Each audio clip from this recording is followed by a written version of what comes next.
Hello and welcome to a brand new spring episode of Game On the Record, brought to you by Homer 9 and Sons. Alongside Rob Longo, I'm Andrew Chiappazzi. We are here at Chippewa Park where the Blackhawk Cougars are getting ready for the second round of the WPIAL playoffs next week with a little bit of light work against Riverside today. Later on the show, we'll talk to Cougars pitcher Mark Engel. And when you talk about pitching when it comes to Blackhawk, AJ, we normally say Mark Engel is the ace, but that's just not the case with Blackhawk. No, when you have three good starting pitchers, every single one of them is basically the ace, and that's what Blackhawk has. Engel, of course, is a senior pitcher, but he's also a very good shortstop. They have junior Andy McClymans, who has done excellent work again this season after his stellar sophomore campaign. And they have John Pence, who is back from an injury last year, didn't pitch as much last year, but has been outstanding for them again in his senior season. Plus, you have Michael Turconi as a closer, and John Nixon has stepped up and pitched a couple of games for Blackhawk as well. So you have five pitchers, all of whom have performed well, and that's why Blackhawk is 18-2 going into the playoffs. They're the #1 seed in Class 4A, and Bob Amelia has some options when it comes to who he's going to start, when he's going to start them, with one game on Monday and then a potential semifinal game on Wednesday. Just one day in between the quarterfinals and semifinals. It's nice to have those options when you're Blackhawk and trying to go for a WPIAL championship. It's not just the pitching either for Blackhawk, it's definitely the hitting as well. In 13 of the 20 games the Cougars have played this season, double-digit runs on a scoreboard. When's the last time you ever saw that in a baseball game? But, I mean, Blackhawk's offense has been that good. But when Blackhawk's offense hasn't been that good, that's when the Cougars lose. That's when those two losses have came. When the bats show up, they show up. But that happens probably about 95% of the time. So I don't think Blackhawk has to worry about that. And if you go with the old adage, good pitching beats good hitting, Blackhawk should not be worried in the playoffs. Absolutely right. And you know what? The one thing that Blackhawk has is a history of success in the playoffs.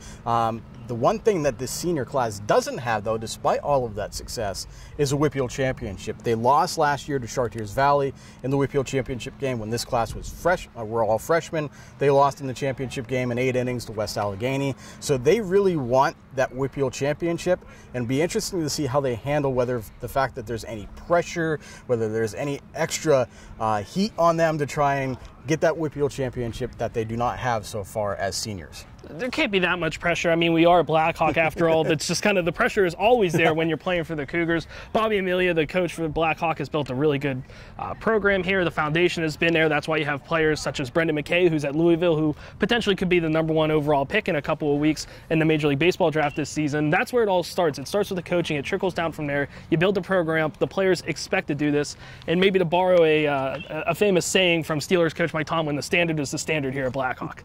Well, joining us now to talk about Blackhawk's season so far and their status as the #1 seed in Class 4A is senior pitcher Mark Engel. Mark, welcome to the show. Thanks for having me. Mark, you guys have played some pretty tough competition, not only in section play, but out of the section as well.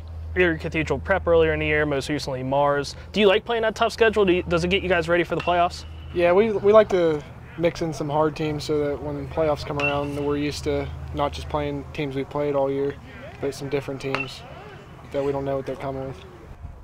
You guys also have a lot of playoff experience. This is a very experienced team. How much do you think that's going to help you guys as the playoffs begin and you open up your quarterfinal game on Monday? It should really help us because we've all been there. We know what it's like to play in the games and how important they are.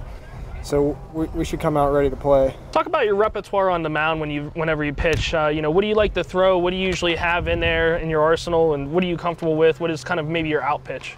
Out pitch, probably my curveball. First strike pitch, usually curveball too. That's usually a pitch I throw to get people out. My fastballs, if I'm throwing good that day, I can get people out of it. But if not, then it helps me out a little bit. And you're not the only pitcher on this staff, too. You're also a pretty good shortstop, so it's not all on you to carry this pitching staff because you have Andy McClymans, you have John Pence, and you even have Michael Turconi coming in as closer. John Nixon's picked up a few innings for you guys. What's it like having that pitching depth, and it's not all on one guy to be good on the mound? It helps us out a lot because we know if someone's not pitching great one day, then we have a lot of depth where we can have someone else come in and get the job done.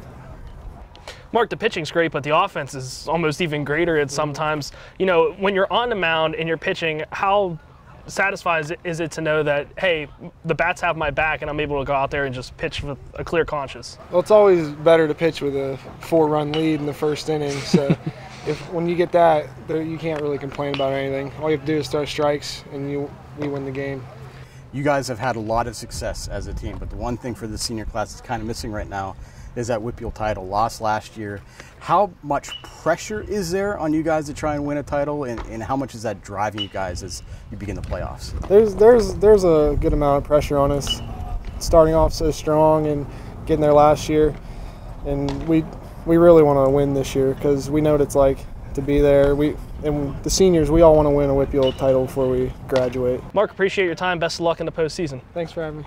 Well, that does it for this edition of Game On the Record. You can check out our Facebook page and our Twitter account, Time Scores, for all the latest news and updates from those of us here at timesonline.com. For scores, stats, stories, and more of all playoff action, be sure to check out timesonline.com. And of course, check out our new video series, Let Us Play, with the latest episode on former Hopewell and LPGA golfer Jody Figley-Renner, up now on timesonline.com. For Rob Longo, I'm Andrew Chiappazzi. Goodbye from Blackhawk. We'll see you soon.